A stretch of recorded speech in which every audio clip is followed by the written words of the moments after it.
राजस्थान की प्राचीन सभ्यताओं में से एक और गणेश्वर सभ्यता। तो आइए जानते हैं गणेश्वर सभ्यता को, वो भी शॉर्ट्स नोट्स के माध्यम से। गणेश्वर सभ्यता नीमका थाना में, नीमका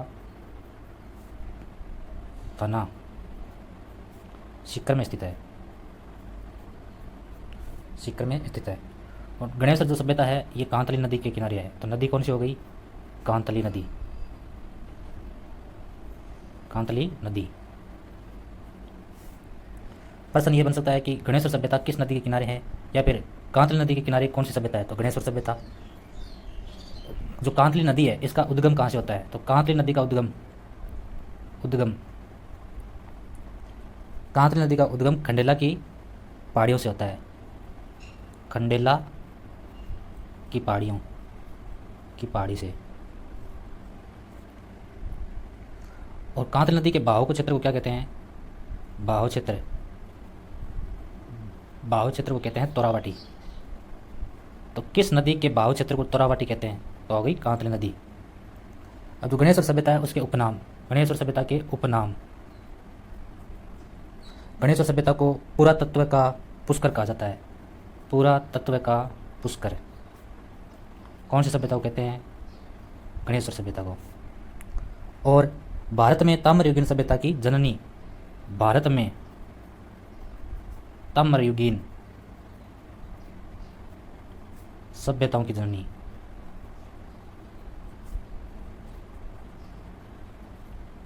किस सभ्यता को कहते हैं? गणेश्वर सभ्यता को।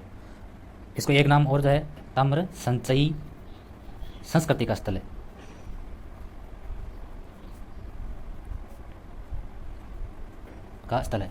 तो अब गणेश्वर सभ्यता की उपनाम आ गए, उसके बाद में खोज किसने की? तो गणेश्वर सभ्यता की खोज R.C. अग्रवाल। कब की? तो 1977 में, 1977 में। गणेश्वर सभ्यता ग्रामीण संस्कृति और ताम्रयुगीन स्थल है, ताम्रयुगीन स्थल है। ठीक है। उसके बाद में उत्खनन। तो सबसे पहले लिखेंगे हम उत्खननकर्ता कौन थे? उत्खननकर्ता। तो उत्खननकर्ता में एक तो हो गए R.C. अग्रवाल, R.C. अग्रवाल। इन्होंने कब किया खोज? 1977 में की। तो उत्खनन भी 1977 या 1978 में। इनके बाद में विजय कुमार, विजय कुमार, इन्होंने इसका उत्खनन किया 1978 में।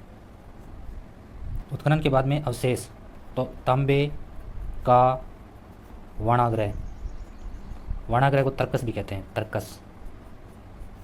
तांबे का परसा, जिसको आम भाषा में गंडासा कहा जाता है, गंडासा। तांबे की कुल्हाड़ी,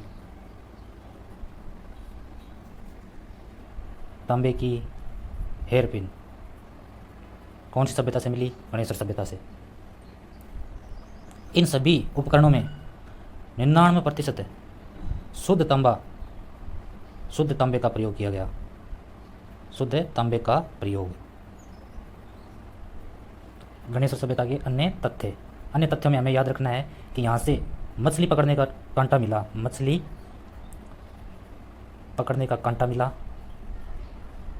जो तांबे का था। दोहरी पेचदार पिन, दोहरी पेचदार पिन, ऐसी पिन ईरान से भी मिली थी, ईरान से भी मिली थी। तो ईरान से भी। मृद भांड, तो गणेश्वर सभ्यता से काले और नीले मृद भांड मिले, काले प्लस नीले रंग के मृद भांड मिले, नीले रंग के मृद भांड। उसके बाद में याद रखना है कि गणेश्वर सभ्यता से मिट्टी के उपकरणों में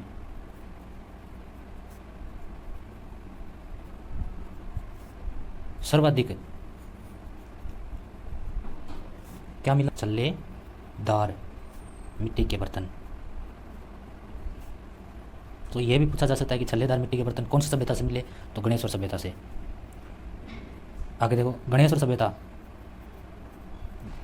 सभ्यता के लोग मोहनजोदड़ो, जो एक स्थल था हड़प्पा सभ्यता का, जोदड़ो और हड़प्पा, ये दोनों स्थल है, इनसे तांबे का निर्यात करते थे, तांबे का निर्यात करते थे, निर्यात करते थे। मतलब गणेश्वर सभ्यता के लोग मोहनजोदड़ो और हड़प्पा में तांबे का निर्यात करते थे।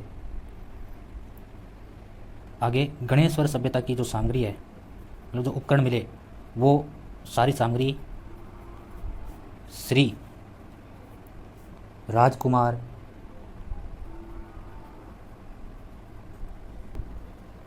हरदयालपुरा संग्रहालय में रखी हुई है, में रखी हुई है। तो गणेश्वर सभ्यता की जो भी अवशेष मिले वो सारे श्री राजकुमार हरदयालपुरा संग्रहालय में सुरक्षित है। गणेश्वर सभ्यता के पतन के बारे में विशेष जानकारी नहीं है, तो गणेश्वर सभ्यता की इतनी ही बातें याद रखनी है।